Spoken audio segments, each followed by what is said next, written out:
है बेटा, सबसे ज़्यादा हमें हमारे बचपन में कौन तंग किया है? हमारी मम्मी।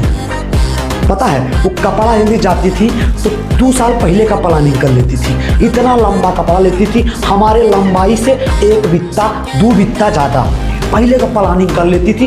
पहन के निकलते थे, पूरा झोला मोला होता था, पूरा ऐसा पूरा खुला झोला रहता था। 4 ठो कुकुर भौंकते रहते, हाउ हाउ हाउ, समझ रहे हो? तो भैया सबसे परेशान वही किए। उसके बाद चप्पल लेने जाती थी तो 1 बित्ता ज़्यादा ले लेती थी, 4 अंगूर बड़ा, समझ रहे हो? जब चले तो पीछे से भैया छट्टा मारे, फटाक फटाक चप्पल, पूरा पीछे का पूरा पोजीशन गड़बड़ा जाता था, छिट्टा मार मार के, समझ रहे हो ना? इसको हाथ से मत लीजिएगा। तो मेरी मम्मी ना बहुत 2 साल पहले का प्लानिंग कर लेती थी, 2 साल पहले का, मतलब हम इसको हाथ से मत लीजिएगा। मेरी मम्मी ना हमको भैया बहुत तंग की बचपन में। बाल कटवाने जाएं तो भैया कैसे भी बाल कटवा के आए, उनको अच्छा ही ना लगता।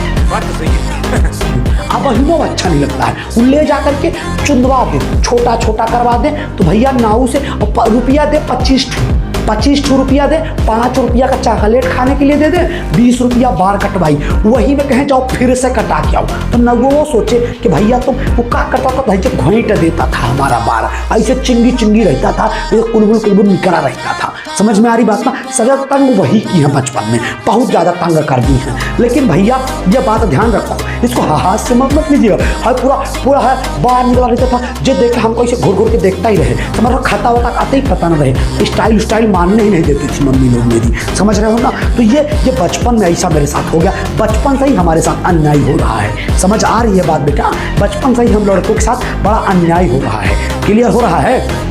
ये बात ध्यान रखिएगा। पर मेरी मम्मी ने हमको एक बात सिखाया कि बच्चा जिंदगी में ना हमेशा ऊंची सोच रखनी चाहिए, बड़ी सोच रखनी चाहिए, समझ रहे हो ना? इसीलिए चप्पल कपड़ा बड़ा लेती थी। समझ में आई बात ना बच्चा? तो ये ध्यान रखिएगा, मम्मी लोग बचपन से ही बहुत डेंजर होती है।